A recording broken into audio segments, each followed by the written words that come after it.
ใจว่าจะอ่อนหวานหอยยิ้มเหมือนดอกไม้บานสำเนียงเสียงหวานเมื่อยามได้ยินลานยามาลงใจมันคงหักษาแผ่นดินอยู่แดนใดใจยังเท่าเห็นคิดฮอดบ่สิ้นดินแดนในฝันแขวงสารวันเมืองตำนานปิ้งไก่นาปงแซ่บหลายเล่าเก่าเมืองคงอ่อนสอนลำวงสารวันเสกองบ้านเฮาผู้นางลาวตั้งเป็นมิ่งขวัญงามตัดแฝกอาบเย็นซื่นบานหลายเผ่าผูกพันเห็นแล้วอ่อนซ้อนโอ้จำปาสักเอกลักษณ์วัดผู้จำปานำของต้นคอนงามตามวนแท่นาลำสีพันดอก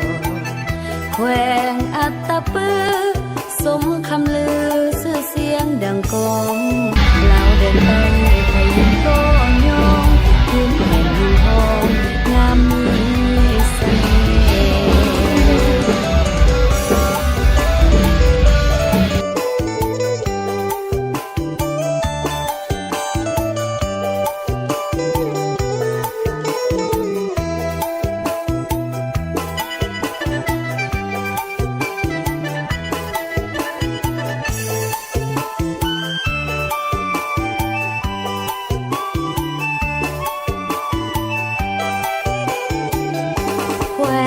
สารวัน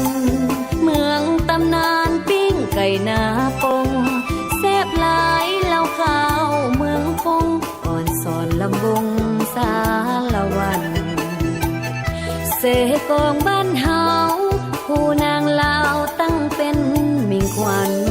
งามตัดแฝกอาบเย็นซื่นบานหลายเผ่าผูกพันเห็นแล้วอ่อนซ้อนโอ้จำปาสัก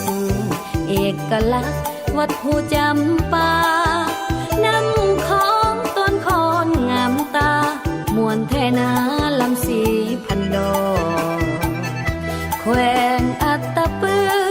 สมคำลือชื่อเสียงดังกอง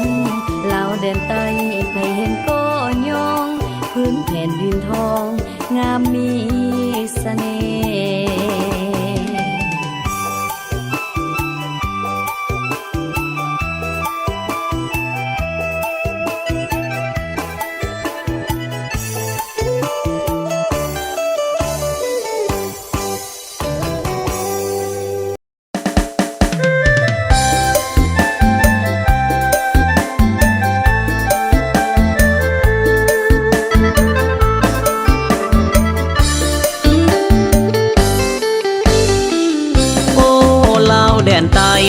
เห็นยามใดสุขใจลายเดสร้างงามสร้างมีเสน่ห์แดนใดเดจะมาเปรียบปานผู้พาป่าไม้สวนนาให้ห้วยน้ำลำธารใครได้มาคิดว่าเป็นฝันเหมือนดังสวรรค์ของคนเดินดินสาวลาวแดนใต้งามน้ำใจว่าจาอ่อนหวานหอยยิ้มเหมือนดอกไม้บานสำเนียงเสียงหวานเมื่อยามได้ยินลานยามาลมใจมันคงรักษาแผ่นดินอยู่แดนใดใจยังเท่าเห็นคิดฮอดบ่สิ้นดินแดนในฝันแขวงสารวันเมืองตำนานปิ้งไก่นาปงแซ่บหลายเล่าข้าวเมืองคงอ่อนสอนลำวงสารวันเสกองบ้านเฮา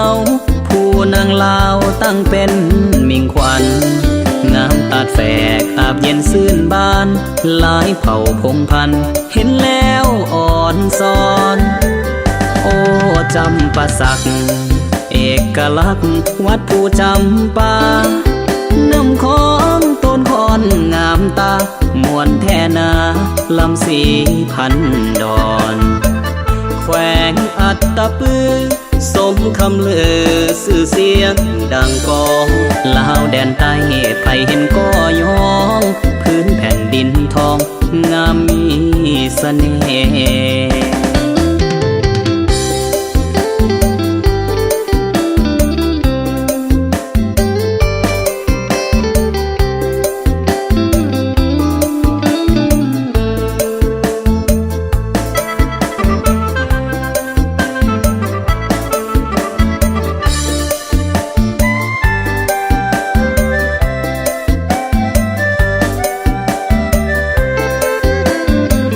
แขวงสารวัน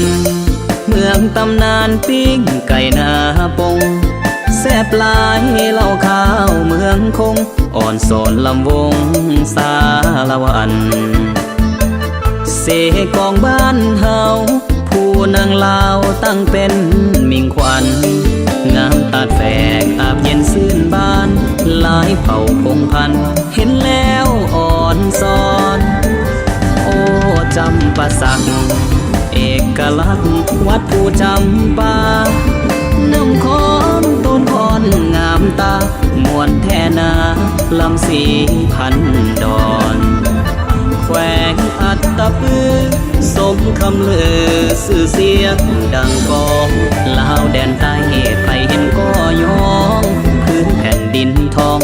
งามมีเสน่ห์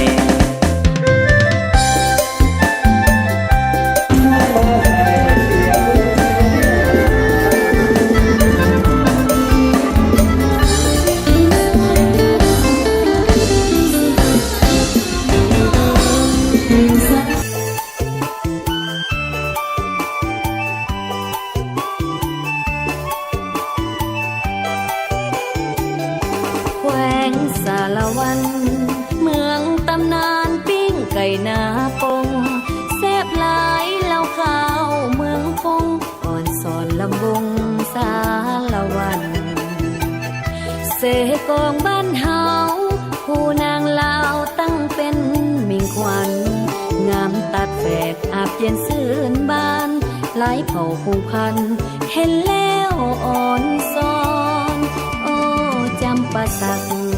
เอกลักษณ์วัดผู้จำปาน้ำของต้นคอนงามตามวนแท่นาลำสีพันดอก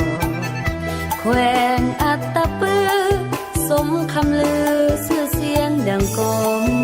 ลาวแดนใต้ไปเห็นก็ยองพื้นแผ่นดินทองงามมีเสน่ห์